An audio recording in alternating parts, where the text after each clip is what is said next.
जय सद्गुरुनाथ महाराज की जय। जगत माते राधे कृष्ण माये की जय। எல்லாம் வல்ல சத்குருநாதருடைய பரம கருணையினால பாபா தான் எல்லா தெய்வத்துக்குள்ளேயும் இருக்கார் அப்படின்ற நிரூபிக்கும் வண்ணமான பலவிதமான லீலைகளை பாபா பண்ணியிருக்கார். சோ அதுல இருந்து சில பல லீலைகளை நம்ம குறைந்த நிமிடங்கள்ல நம்ம கொஞ்சம் அதை கேட்டு செவிமடித்து பாபாவுடைய அந்த அனுகிரகத்தை கவனிச்சுட்டு இருக்கோம். இந்த பதிவுல பாபா சாட்சாத்து கண்டோபாராயராக, அதாவது ஷிரடியில கண்டோபா கோயில் இருக்கு இல்லையா, அந்த கண்டோபால தான் நம்ம மகள்சால்பதி அவர்கள் நம்ம பாபாவுக்கு ஆவோ சாயி, அதாவது சாயின்ற திருநாமம் சூட்டினார். அந்த கண்டோபா தெய்வமும் நானும் வேறு வேறு இல்ல, நானும் கண்டோபாவும் ஒண்ணுதான்ங்கிறத பாபா ஒரு லீலை பண்றது மூலமா நிரூபிச்சிருக்கார். அந்த லீலையத்தான் இப்ப நம்ம அனுபவிக்க போறோம். இதை அனுபவிக்கிறதுக்கு முன்னாடி சில விஷயங்களை அடியன் உங்கள்கிட்ட பகிர்ந்துக்கிறேன். பொதுவா பகவான் ஒவ்வொரு கோவில்கள்லயும் ஒவ்வொரு விதமான சொரூபமா இருக்கார். அதாவது அர்ச்சாவதார மூர்த்தி அப்படின்னு சொல்லுவாங்க. உற்சவர் வேற, உற்சவர்ன்றவர் ஊரெல்லாம் வருவார். ஆனா மூல விக்கிரகதாரியாக இருக்கக்கூடியவர் அர்ச்சாவதார மூர்த்தி அப்படின்னு சொல்லக்கூடியது. சோ இந்த அர்ச்சாவதார மூர்த்தி பார்க்கிறோம் அப்படின்னா அது பகவானே. அந்த பகவான் இந்த ரூபத்துல இருக்காருன்றது வெறும் கல்லாவோ இல்ல ஒரு பித்தளையாவோ நம்ம பார்வையில படுது. ஆனா இதுவே பக்தி பாவம் கொண்டவர்களுடைய பார்வைக்கு ஆழ்வார்கள், நாயன்மார்கள்ல சில நாயன்மார்கள்லாம் சிவபெருமானுடைய சன்னிதானத்துக்கு போனாக்கா இன்னைக்கு நம்ம பார்க்கிறோமே லிங்காக்காரமான சொரூபம், லிங்காக்காரமா தெரியாதான். சாட்சாத் பரமேஸ்வரன் உட்கார்ந்து இருப்பாராம், பேசுவாராம். அந்த பக்தர்கள் நாயன்மார்கிட்ட பேசுவாராம். அப்பர் திருநாவுக்கரசர் எல்லாம் போனாங்கன்னா அங்க லிங்காக்காரமான தீமேனி மறைந்து உண்மையான பரமேஸ்வரன் அந்த இடத்துல ஆவிர்வவிச்சு பேசுவாராம், சம்பாஷணம் நடக்குமா.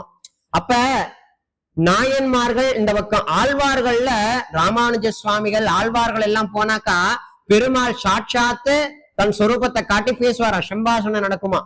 அப்ப ஆழ்வார்கள் எத்தகைய பக்தியோட மூல விக்கிரகத்தையோ உற்சவரையோ அர்ச்சாவதாரத்தையோ தரிசனம் பண்ணிருக்காங்க, நம்ம எப்படிப்பட்ட பாவத்தோட போய் தரிசிக்கிறோம்ங்கிறது தான் வேறுபாடு. ஆழ்வார்கள் போனா உடனே ஆவிர்வவிக்கிறார் சுவாமி, தன் சொரூபத்தை காட்டி சம்பாஷணம் பண்றார், பேசுறார், விளையாடுறார், சொல்றார். ஆனா நம்ம போனாக்கா ஒன்னும் இல்ல, அப்படியே இருக்காரா நம்ம தெரியல. நம்ம பக்தி பாவத்துக்கு ஏற்ற போலதான் அந்த சொரூபத்தினுடைய லீலா வினோதங்களை நம்ம உணர முடியும். சோ வெறும் கல்லா பார்த்தோம் அப்படின்னா, அதாவது கல்ல கண்டா நாய காணோம், நாய கண்டா கல்ல காணும்ன்ற ஒரு பழமொழி இருக்கு. கல்லை கண்டால் நாயகனை காணும், நாயகனை கண்டால் கல்லை காணும். நாயகனை, அதாவது ஒரு கோவில்ல மூல விக்கிரகதாரியா ஈஸ்வரன் லிங்காக்காரமா இருக்காரா, அதை நீங்க ஒரு கல்லா பாத்தீங்கன்னு வைங்களேன், ஏதோ கருங்கல்ல சிற்பி செதுக்கி வச்சிருக்காரு, அதை தெய்வமா எல்லாம் கும்பிடுறாங்க அப்படின்னு நம்ம நினைச்சோம்னா பரமேஸ்வரன் தெரிய மாட்டார்.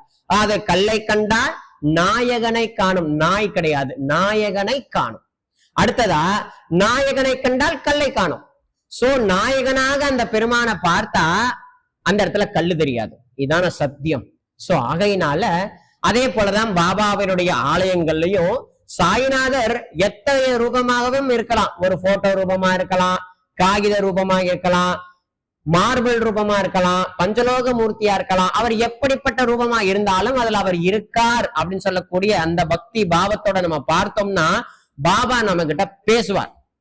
அவருடைய முக பாவனமே நமக்கு பாபா என்ன சொல்ல வர்றாருன்றத காமிச்சு கொடுத்துருமா.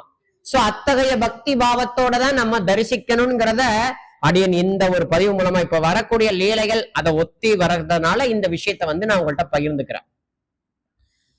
மார்த்தாண்டம் அப்படின்னு சொல்லக்கூடியவர், இவர் யார் அப்படின்னா மகள்சால்பதி ஐயா அவர்களுடைய பையன்.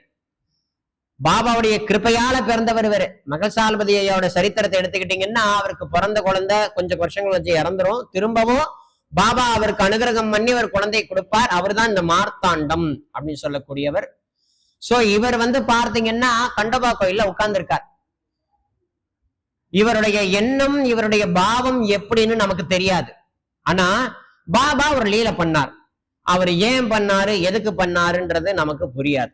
பாபாவுடைய லீலைகள் நமக்கு புரியாது. ஆனா அதன் மூலமா நமக்கு ஏதோ ஒண்ணு சொல்ல வராருன்றது மட்டும் சத்தியம்.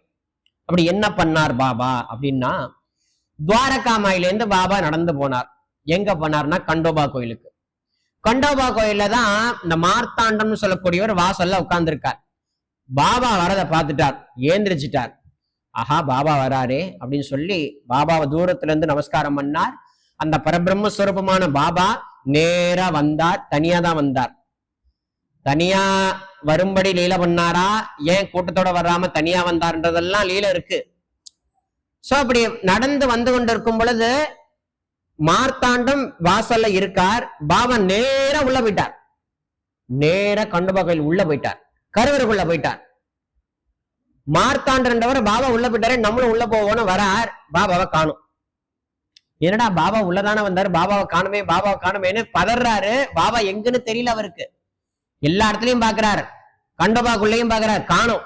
எங்கடையாவது ஒளிஞ்சிட்டு இருக்காரா, பாபா ஒளிஞ்சு விளையாடுறாராங்கிறதெல்லாம் அவருடைய எண்ணம், மார்த்தாண்டன்றவருடைய எண்ணம். சோ இப்படி எல்லாம் பார்க்கும் பொழுது அவர் பார்க்கும் பொழுதே கண்டோபாவினுடைய மூல விக்கிரக மூர்த்திலேருந்து பாபா வெளியில வந்து சிரிச்சுக்கிட்டே வெளில போயிட்டாராம். பாபா கண்டோபா மூர்த்தியினுடைய உள்ள புகுந்தார். அதோடு ஐக்கியமாகி கொஞ்ச நேரம் கழிச்சு மார்த்தாண்டம்ங்களுடைய பார்வை அந்த பார்க்கும் போதே அதுல இருந்து வெளியில வந்து போயிட்டாராம் பாபா. இத பார்த்த உடனே மார்த்தாண்டவர் பதறி போயிட்டார். அப்ப எதற்காக இந்த லீலை பண்ணிருக்கார் அப்படின்னா, இது என்னுடைய ஒரு எண்ணம், இப்படி இருக்குமோன்றது எனக்கு ஒரு சந்தேகம்தான்.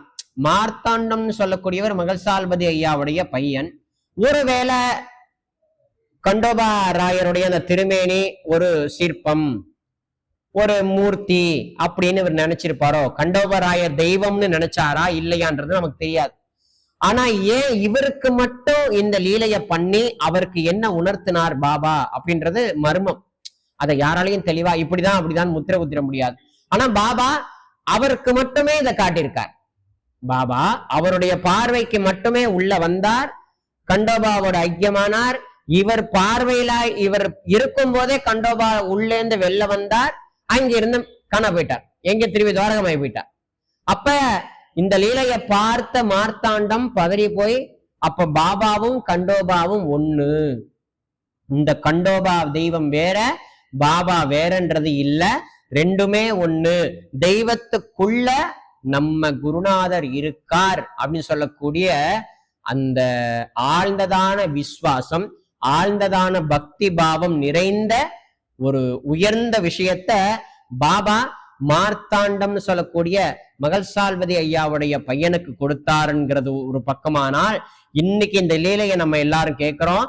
இதுக்கப்புறம் நம்ம எந்த கோயிலுக்கு போனாலும், முருகன் கோயிலுக்கு போங்க, ஐயப்பன் கோயிலுக்கு போங்க, புள்ளியார் கோயிலுக்கு போங்க, அம்பாள் கோயிலுக்கு போங்க, எந்த கோயிலுக்கு போனாலும், என் பாபா சன்னிதானத்துக்கு வந்தாலும் சரி, எல்லா தெய்வங்களுக்குள்ளயும் சாய்நாதர் தான் இருக்கார் அப்படின்ற கூடிய ஒரு பாவமும் பக்தியும் நமக்குள்ளயும் ஏற்படட்டும்ங்கிறதுக்கான ஒரு லீலைய குருநாதர் இந்த லீலை மூலமா நமக்கு கொடுத்திருக்கார்.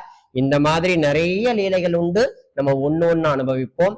ஓம் சாய்ராம். சச்சிதானந்த சத்குரு சாயிநாத் மகாராஜ் கி ஜெய்.